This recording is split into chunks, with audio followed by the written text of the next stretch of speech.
Just happy and very, yung sinabi ko sa, hindi kami nag-uusap ng post-game. We just praise God for allowing us to play. Yun lang talaga, honestly. And we're very thankful. Thank you, yun lang guys. Coach, about the movements of the players so far, gano'n mo nagustuhan yung pinakita nila this time? Yeah, ano siya, expected ko yung struggle early part.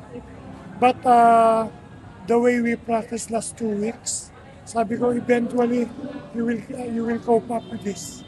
Coach, Okay? Thank you. Coach, Pasensya na kayo. ano lang yung feeling na narinig nyo yung players nyo first time kinanta ulit yung hymn ng Ateneo? Thank you, Coach. Thank you, Coach.